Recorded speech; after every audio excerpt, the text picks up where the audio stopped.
Hello and welcome to Grapple Games TV. This is Derek Billadou. And I'm John Donovan. And we'll be announcing his game today.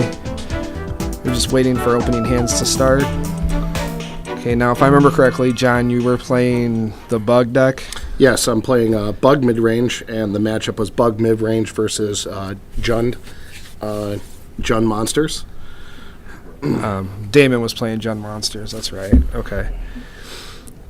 All right, so let's see. We're both looking at opening hands here. Apparently both decide to keep. Damon leads off. Damon leads off with Stomping Ground tapped. I went for Temple of Mystery and Scried. Looks like I left it on top.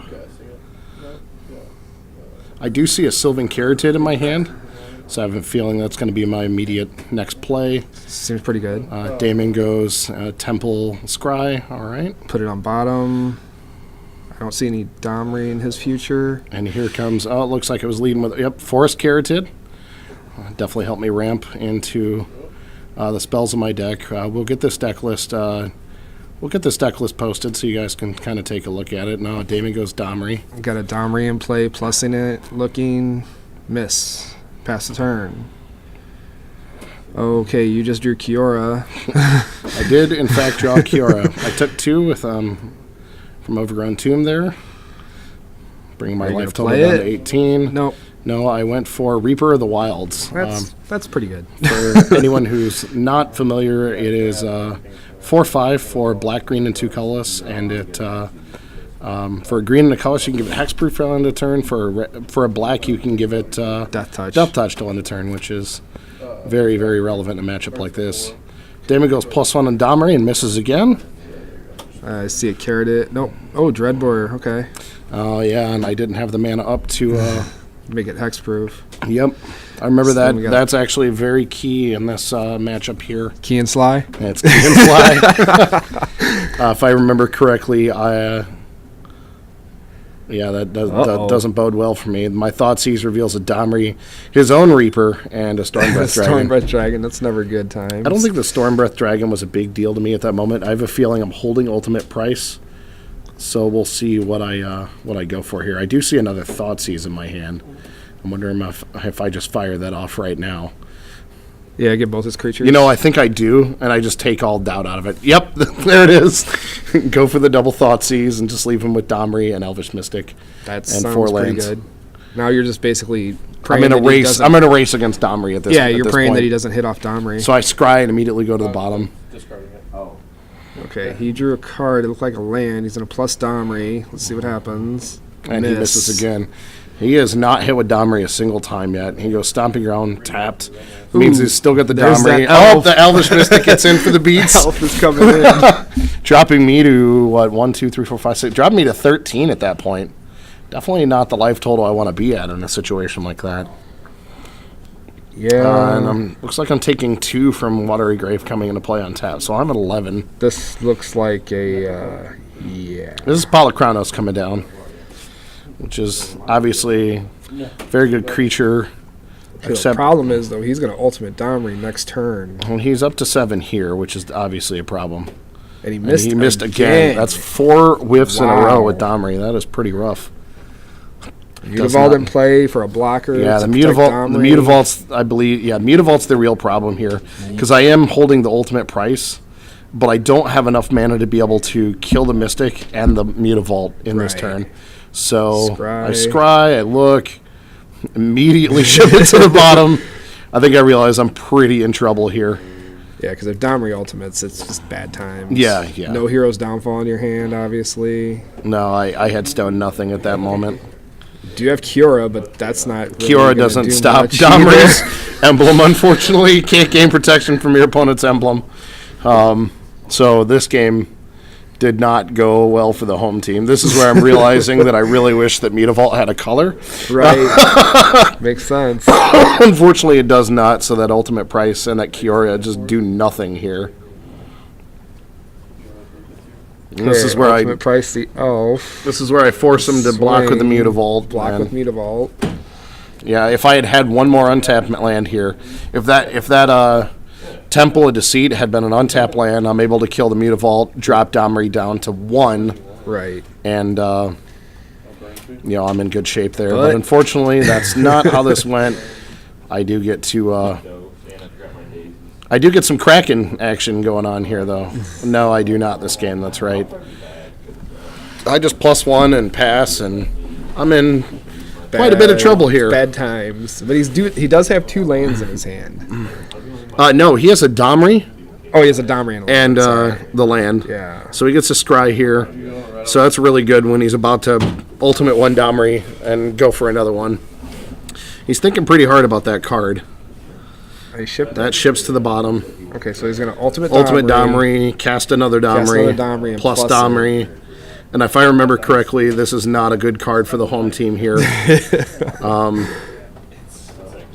Yeah, he sets his 2 mana aside. If I remember correctly, this is a Scavenging Ooze, which is absolutely the worst card in the moment for me. Oh, yeah, because he's going to swing and hit Kiora. Yeah, he kills Kiora immediately. And with that having hexproof, I can't kill it. All I can do is kill his Domri there. Lay Prognostic Sphinx, which will get you back in the game. We'll get more into that card later. Here's the problem. There's some creatures in the yard. Scavenging uses in play. And he's got a bunch of green mana, and it gains double strike. So there's a lot of problems to the home team here. This would be a bad hand banana moment. So it is not going well here at all. Oh, my God. Yep. And there's 3 creatures out of his yard immediately. So now that's an 8/8 trample. Well, I mean, it's only a 4/4. Unfortunately, that thing has double strike. Yeah, so it's an 8/8. It's a 6/6 before it swings. So that actually deals 12. So I'm taking 9 here right away, dropping me to 2. So, unfortunately, what I don't have is my own Domri emblem going on immediately. If I did, I'd probably be in okay shape. And if you here. draw Unfortunately, Hero's Downfall, doesn't matter because it's hexproof. Yep. None of my removal matters. I'm up, and I draw a basic forest that is pretty much the. Yep, there it is. There's the self-upheaval. Self-upheaval. Yep. For you old school players out there. Yeah, right. Yep, immediately have to dive into the board here. We'll see how many old school players we have. We'll use terms like key and slide and self-upheaval, and we'll see what people say about that. I mean, obviously being able to kill that Domri would have been some good, but that did not happen. So we're diving into the sideboard here. Trying to remember exactly how I board. I know I bring in another ultimate price, which is obviously very important. All right. We're going to go to game 2. If I had the deck list on me, it would help quite a bit. Did you mulligan? 1, 2, 3. I can't tell. His start looks pretty slow too, though. We both Temple Pass. Yeah. I'm double Temple Pass, but I do keep that card. I have a feeling I know what that card is. No, I think that's he drew Rakdos Return. Yeah. Rakdos Return is not a fun card. There's a Sylvan Caryatid for me. I think that was the forest to get me at the 4 land that I left on top. He is not doing anything. I think he's just going to build up mana and Rakdos. Sounds like a plan. Well, I mean, that deck can do nasty things like that, and that's really a problem. If you don't have a hand, you can't cast anything. I don't remember what I cast here. I think I go... Oh, okay. Yep. Underworld Connections. It's definitely a huge card in that deck. Well, he's doing something finally. What do we got? I think he goes, and I have the ultimate price to immediately answer this. But, the Underworld Connections in that deck, you guys saw the Prognostic Sphinx, but I also ran Courser, which you haven't seen yet. And Courser plus the Connections is just incredible. I don't lose anything. I don't lose anything to draw cards. And there it is. Gain a life. Draw a card. I get to play the ultimate price, and, I'm in good shape here. Well, he's got another. He's got a dragon in his hand and another Polychronos. There's another Polychronos. Yep. But I'm going to immediately take another life point here to draw that Lifebane zombie off the top of the deck. And you're going to see. There's a temple, which gains me another life. Oh, that's a Scavenging Ooze sitting on top. I believe there's one of those in my hand, so that one's not too relevant. Yeah, but I would be surprised if I didn't scry that thing to the bottom when I hit my turn. As soon as you play this This creature, you're going to see his hand and see that Rakdos return, and I'm sure that's not going to fold well for you. Oh, no, I go for another Courser. Double carrots it. Okay, so double Courser, yeah. Yep, that's pretty solid. Again, back with that connections. Are you going to do Life Zombie Trigger. now? You got the mana to cast the Life. I scry the, I'm holding the other one, and I scry that to the bottom. That definitely makes sense. No, I do not have, no, I do have the mana to cast it. Yep, and I do run it out there. And then... And I get to see the Rakdos return, which doesn't make me the happiest camper in the world. So I get nothing out of Life Bane. Nothing out of Life Bane Zombie. So I see except triple to see your land, fate. triple land, a Rakdos return, and a Storm Breath, which obviously those are not things that make me happy. But Life Bane Zombie is actually pretty good here, and I get to. Yeah, so even if he casts a Domri, I'm going to be able to kill it right away, unless he draws some kind of removal for it. But I think he drew his own Courser. Courser, I'm definitely. For those of you who haven't played that card in Standard yet, definitely check out that card. It is. If you're playing green, you're running Coursers. That's just the way it works. The card is so good. There's so many situations. It's seeing play in every format. It's seeing play in Modern. It's seeing play in Legacy. I saw. I haven't seen Legacy play quite yet, but it wouldn't really shock me. The card is amazing. The card advantage it can gain you over a game is incredible. Again, with that Prognostic Sphinx that I run, when I can attack and leave good card on top with land next, draw the good card, play a land for the turn, and, if it's another good card, I'm leaving another one on top. Ooh, that's a Reaper showing.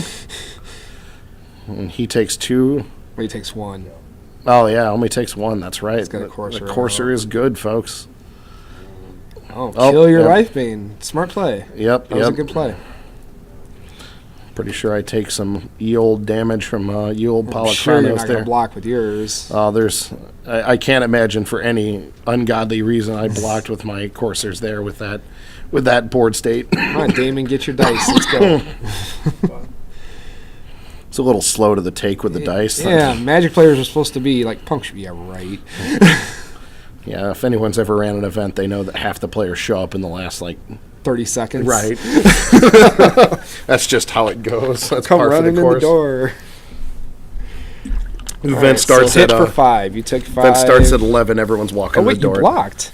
I did block. Okay, I must have been in a lower life than I was thinking here, which doesn't make sense. But you blocked, and he killed one of your. Oh, you must have double blocked. I blocked because he had taken 3 damage from the Life Bane Zombie. I double blocked to kill his Polychronos there, because he took 4 from the 2 Coursers, and he could only kill one of the Coursers. So that's why I double blocked there. That makes sense. Sure. That's legitimately the only reason I think I would ever block there. And I think this is where I drop my own Scavenging Ooze. And, or drop another Carotid. That makes sense. Problem is you're going to have a hand and here. The Scavenging Ooze. Well, you only got 1 card now, so it doesn't right. matter. Not having the hand isn't a big deal because I've got that connections. And right. with another connections on top, plus the Courser, my ability to, there's a Mizia Mortars. That's a thing. That's a problematic thing looking at the board as it is. That's a thing. He's like, what can I eat? Let me see. I'm pretty sure at this point I'm thinking, this is a lot of bad times for me. He has a lot of cards in hand to my not a lot of cards in hand. Right, and he's got a Rakdos in his hand. And he's holding a Stormbreath Dragon that I know of, and the Reaper of the Wild. So I know he's got some pretty strong cards going on. Up he gets to gain 1. Yeah, there's that Courser doing some duty, folks. What do we got here? Stormbreath? This looks like Reaper. Or Reaper. Yeah. Yep, that's Reaper of the Wilds. He plays Reaper and keeps it hexproof available. At the end of the turn, I draw the... I remember him keeping the hexproof available. This was a fairly tense moment. Because I know I need to draw some... action pretty quick or I'm going to be in trouble. All you're drawing is connections and lands, it looks like. More lands. Well, yeah, but... it's not a bad thing. Well, you shock that in, you take 1. I think I know I needed the extra green to help my Scavenging Ooze live That through makes that sense. turn with the mortars on the way. That is the one bad thing about Courser, is you get to see your fate. Your opponent does too, and they can play around it. Other than that, it's an amazing card. Yeah, I mean, that's just not something I'm even concerned about, honestly, when I'm running the card. Like, I'm okay with my opponent knowing how they're going to die. What am I? I'm setting up I'm separating my green here, so I know Okay, I've got what I can do with my 2-3 green available. Oh, yep. Here's where I'm going to cast that other connections on that swamp, and knew that I still had plenty of green to be able to tick up and make my guys live through that mortars that's inevitably coming my way. Now you're actually doing one of the things that is strange for a deck with connections, is you're not running gray merchants or anything to gain life. No, the only life gain that I have It's is the Scavenging Ooze. Scavenging Ooze and the Coursers. The Coursers. I mean, they're both. Is the Courser really that good that it negates the damage? I mean, you've already seen here where I've gained like 3-4 life off the Courser, and like here, there's a land sitting on top right there. So even if I draw 2 cards and I lay that land, I'm netting 2 cards for loss of 1 life in the long run. But obviously, he's about to mortars me out of the industry here. Well, he's going to attempt to. Well, I mean, there's no question about the attempt. I mean, I'm just going to keep that giant Scavenging Ooze. That's a thing. And also, this life gain here is very relevant. There's 2. So you take 2 from him. 3. And you got 1 in yours? No, 2 in yours. You got a life bane zombie too. I believe I have a Courser in there. Yeah, so I did enough to keep him alive. Yeah. And I still have 2 green up.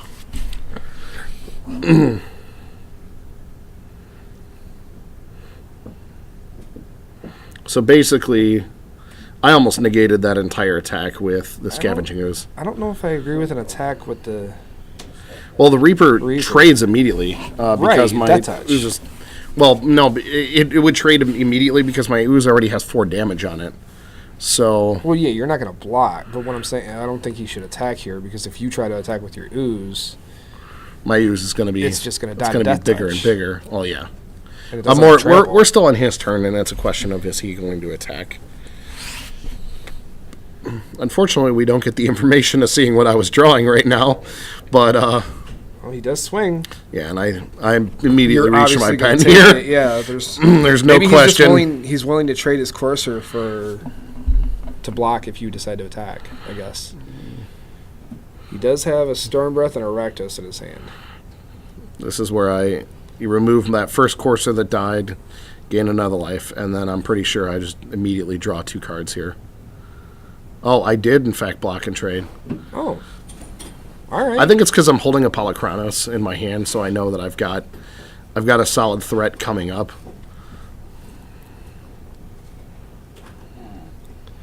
I know one of those cards was the Temple of Mystery I was sitting on top, but there I go.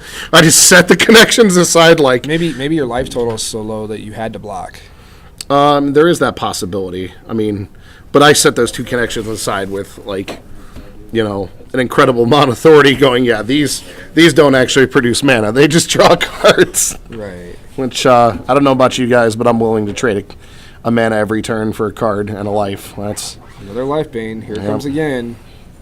Yep. Oh, and I see Rakdos return, and that Storm Breath Dragon still chilling out in his hand.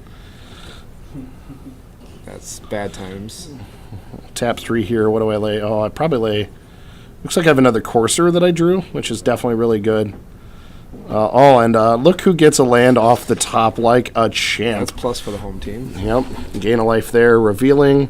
Oh, ultimate price. Oh, who cares about that Storm Breath Dragon? Well, we know he's going to cast Storm Breath. I believe this is the turn. I believe this is the turn he goes all in on the Rakdos return, and gets me for 6 here, which is another reason why I was looking at making sure I gain that life and save that life. I think that's another major reason why I blocked the Reaper there, because I did in fact fear the Reaper. Stop. Well, the Reaper can be a problem. I mean, it is a very difficult creature to kill, which is a major reason why I run it in my list. It and the fact that it can trade with almost anything. Damon's going to the tank here, thinking hard about this. He's going to Dreadbore your Courser. Which saddens me a little bit. But swing with his own Courser, offering a trade. Not gonna happen. There's no trade there. That's just a straight up loss. It has to be Rakdos return because yeah. Yeah, well, because the dragon just doesn't matter here. He knows that I can. Well, you can't do it. No, I can't kill it this turn, but the dragon just plain doesn't matter. But now here's the ultimate price on my hand. But wouldn't it have been a better play to hold that one more turn, you draw your ultimate price, him to Rakdos you, and then cast the dragon? Maybe, just so he has the... Because he knows I'm drawing ultimate price, right. Oh, and there's Kiora. That's a problem. I have a love for that card that I cannot even begin to explain. I'm going to +1 on that Courser immediately. We drop his life total by 3. That Lifebane zombie gets to get in there for absolute free value. Uh-oh. That's a Rurik-Thar, isn't it? Thar. Yeah, we're going to explain some some Kiora interactions tricks in a few minutes about how Kiora's really good. Yeah, again, for those people who are not on the Kiora bandwagon yet, yeah, you're going to see why in this game, why I'm a huge fan of that card. Yeah, any other time you see Rurik-Thar, you're really, really scared and at least going to take 6 damage, but not in this case. Well, especially in my deck where I'm like, I play a lot of removal spells on top of my creatures. I'm not just, like the red-green monsters list plays a ton of guys and, has to take advantage of Domri, where I'm not playing a ton of guys. I'm just playing a lot of, bigger, fatter threats. Yeah, you basically maintain board control and then drop your fatties and win the game. I think what are we going to do here? This is where he's dropping Domri right away. Plusin, getting Rurik-Thar. Yep, he draws the Rurik-Thar here. Can he cast Rurik-Thar? Does he have... No. No, he's mana short. Well, he had not played a land that turn, I think. So I think he was hoping that maybe off the Courser he saw another land and can slam Rurik-Thar there. Didn't really matter, though. No, it doesn't matter all that much. I don't even think Damon understood how good Kiora is against this. And then I immediately ultimate price that thing. That's what I don't understand. I don't understand that play at all. Like, he knew you had it. I take another life there to draw with... So now you're going to hit him for 3. Unblockable. Actually, you're probably going to hit Domri. Here's Prognostic Sphinx. All right. You get to see some fun interaction now. Okay, so... All right, so now I'm pretty sure I'm turning that Lifebane immediately in on that Domri and dropping it to 1. Drop it to 1. I don't want him to be able to fight for free, especially with Rurik-Thar. Plus Kiora targeting that Courser. Yep. And now this is a turn where he gets to start learning about what Kiora actually does to a Rurik-Thar on board, which is not a lot, really. Like, oh, there's another Domri. That's not even a problem at the moment. Okay, so he's going to cast... He +1's Domri, doesn't draw anything. He even saw the little darn off of Damon there. He's a little sad panda at that moment, but yeah. But he does have a 6/6 vigilance, reach, and yep. Not really.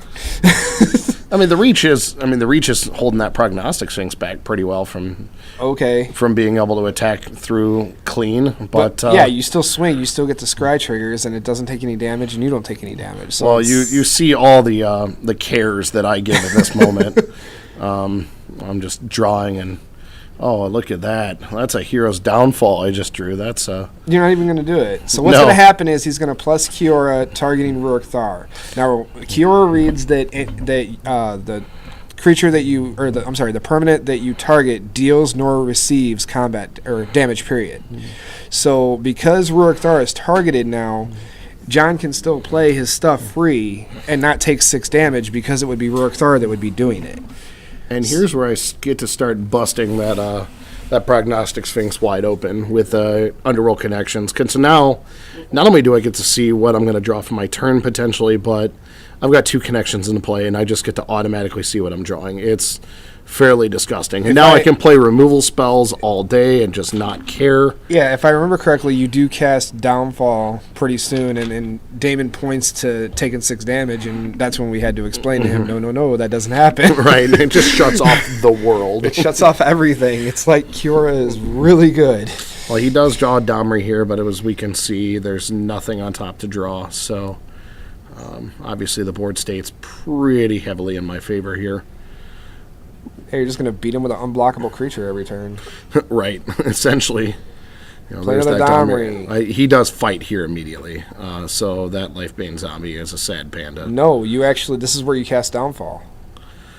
Oh, that's you right. Downfall the Courser, yep. And he's going to point to Rurik Thar saying, take 6, and we're going to be like, nope. Yep, and here's where he learns what Kira does. Sorry, bro, that doesn't work. Yep, and he's not happy about that interaction, and he even missed it. Well, yeah, I guess it was dead. And then I double downfalled and killed the Rickthar.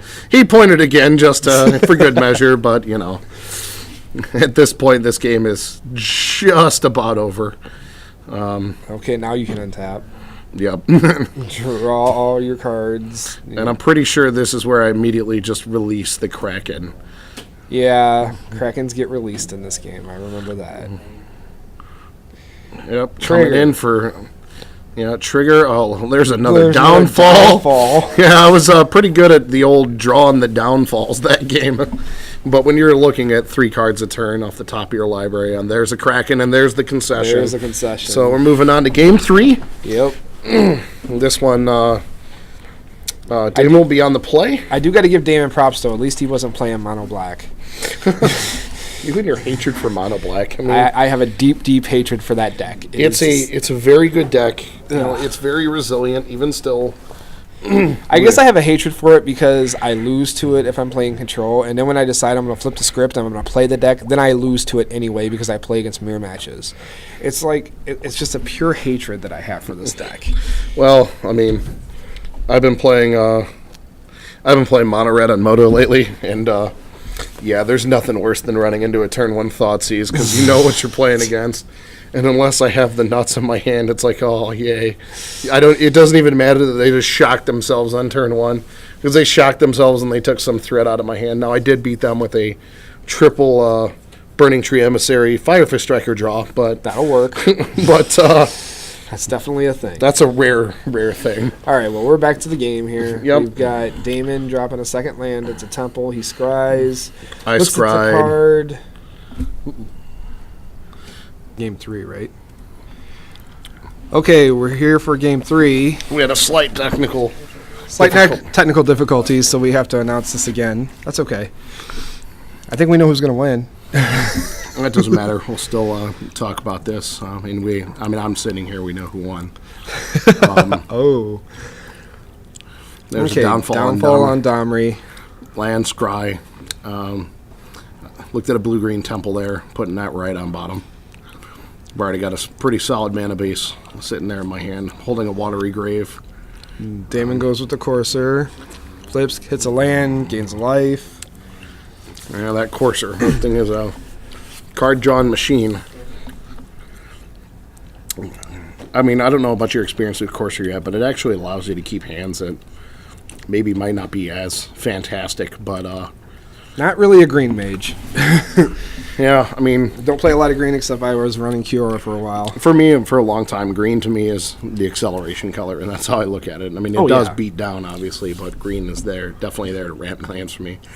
And I fourth turn Progenic Sphinx. I shock in Watery Grave and drop Prognostic Sphinx on fourth turn, which is, oh man, you saw that card do some work last game. I don't have the connections in play right now, but man, just setting up your draws and being able to scry is insane. It gives you such an incredible board advantage. We do know from looking at his hand, he's got Golgari Charm, double Rakdos Return. Yeah. He's just going to the... I don't remember... I know he's going to play a land, and I think... Is this where he's going to drop the Rakdos? I think he does, in fact, go for land and Rakdos Return for 3 here. Yeah, and you keep because I'm 4 cards in hand. One of them's Kiora. I know there's a Lifebane zombie and a Courser. Yeah, he does. That is the play he goes for this turn. Is So he Rakdos takes return for one, 3. Rakdos for 3. Yep. That makes me have to make a pretty tough decision here. I do keep the Kiora, so I get rid of an You get rid of a Abrupt Courser, Decay. Abrupt Decay. and a Lightbane zombie. Is it a Lifebane or is it a Scavenging Ooze? No, it's Scavenging Ooze. Yeah. Yeah, I mean, obviously, losing that Abrupt Decay there with the Courser in play really sucks because I would love to have this turn go Abrupt Decay your... Scry 3, this is what we were talking about earlier. Yeah, where I look at Downfall, Kiora. I choose to put the Kioras on bottom. And my reasoning, I mean, you were questioning it because, I'm going to drop this Kiora. He's going to have an answer to kill it. I mean, obviously, if you go Storm Breath Dragon here, it kills it. Right. I looked at this as I'm in a race. I'm in a hardcore race where I can beat him with what I've got on board. Because that's what Sphinx does. I mean, I've got the Downfall on top. I know I can get more removal. After board, I'm up to 4 Downfall, 3 Ultimate Price, multiple Abrupt Decays, a lot of things that can just block and take care of his board as is. There's a Storm Breath sitting on top. Yeah, that's right. He doesn't have the Storm Breath here. I think this is he has one in his hand. He casts it. No, this is where he casts the Rakdos. Yeah, he casts a Rakdos, return for 3 to kill Kiora. Which we we've were talked questioning about. about. That doesn't seem like the right play. It seems like getting the Kiora No. with the Stormbreath Dragon in hand seems like a better play. It makes us Downfall have to target that one now, or just wait until his attack. Which this does later on come into play, where he probably would have been hitting you a little more with dragons. Well, the Rakdos return would have been and had the Rakdos back up. I mean, I can immediately kill that Storm Breath he's got now. But see, he doesn't know that. Oh, right, but he doesn't know what you have. He's got to figure when I scry that I'm probably gonna, if I have the ability to put a removal spell and I pass, the removal spell is what I'm gonna go for there. Okay, here's the dragon. Yep, the dragon, and immediately in the Downfall, I reveal it, tap my 3, kill it. Go ahead. I draw the Lifebane that I knew was there. There's that Sphinx telling me what I got. Yeah, you're happy to get rid of Polychronos, but I'm sure you're not happy about this hand. No, I see Storm Breath, Domri, Courser, and Golgari Charm, which are not happy things for the home team. And it's that Sphinx has to start doing some work for you. Oh, and it does here. I mean, yeah, no doubt. Like we saw from the last game, Sphinx was setting up draws. Here it is, it's going to trigger and set up another draw. 3 lands, and immediately pitch back. Ship it to the bottom. Right, like not a question in my mind that those are going back to the top or back to the bottom there. Like I don't want to draw those with. See, now we're in a race, but I think if he would have held that Rakdos, he might have won this race. Maybe. Because he's going to drop Dragon, hit you. Yeah, Dragon gets me here. As far as I can tell, that's the first damage I've taken all game from him. So I'm at 16 here. No, I'm at 14 because I shocked in that Watery Grave earlier to cast a Prognostic Sphinx. You're immediately tapping 3 for your Underworld connections. Yep, and then swinging back trigger 6. Look at my top 3.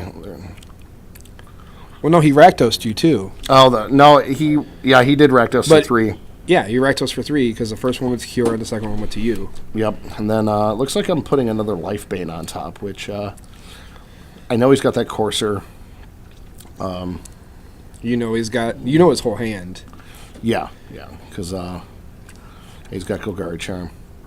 I'm actually kind of surprised if I keep the Lifebane here, because I know he's got the Charm, so Lifebane just kind of blows me, or Charm on double Lifebane blows me out. Just blows you out, yeah. Yeah, it's really bad for the home team, but okay, so I did not keep. I shipped all 3. Okay, that makes a lot of sense here.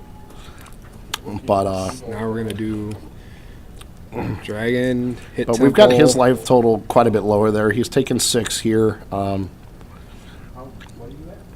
He only had the one Domri that I downfalled. So actually, he's taken 6. So maybe he's at 11. Yeah, he's probably at 11 here, which is, I mean, obviously that's why I looked at this as a race. So that See which he gains a life and goes to 12. 13, 14. We may be off 14, a little bit. Yeah, he's probably at 14 from the courser. Yeah. He's going to show you the card and scry to the bottom. Now, see, this is where I said if he attacked you with Dragon, we'll say you're at 12 too. If he attacks you with Dragon, that puts you down to 8. Yep. And then he passes the turn. Well, actually, probably cast another courser is what I would do. Or you could also kill his Lifebane zombie. And then you swing back for 3. Then he hits you again with the Dragon and Rakdoses you. He wins the game.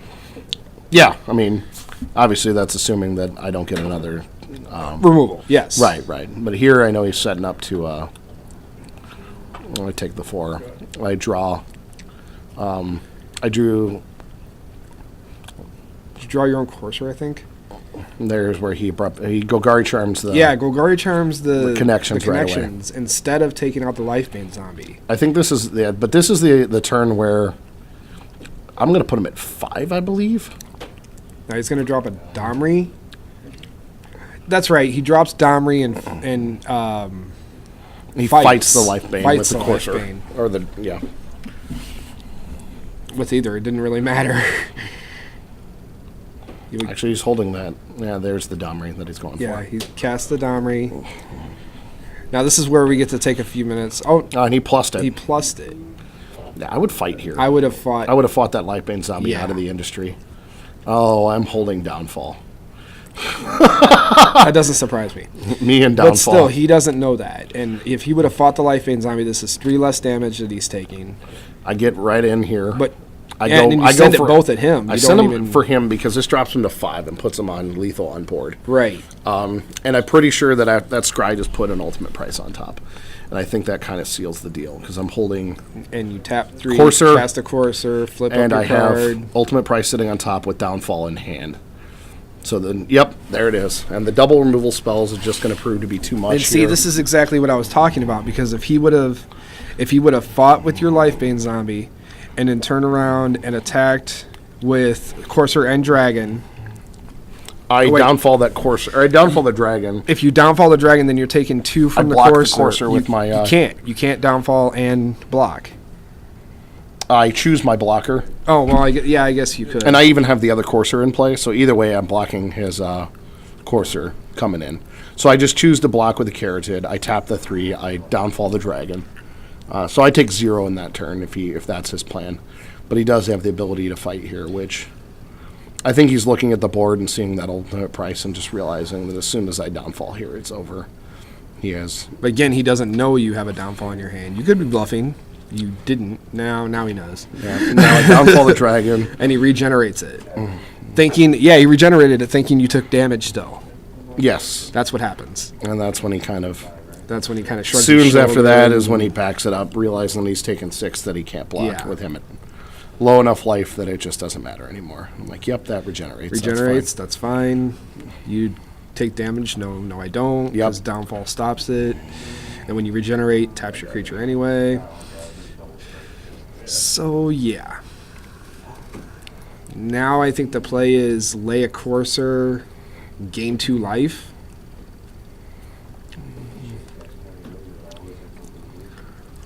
Well, he's going to fight. He's totally going to have to fight Lifebane now. Yes, he does. I think if he has Rakdos in his hand, he Rakdos for 5. On the next turn, yeah.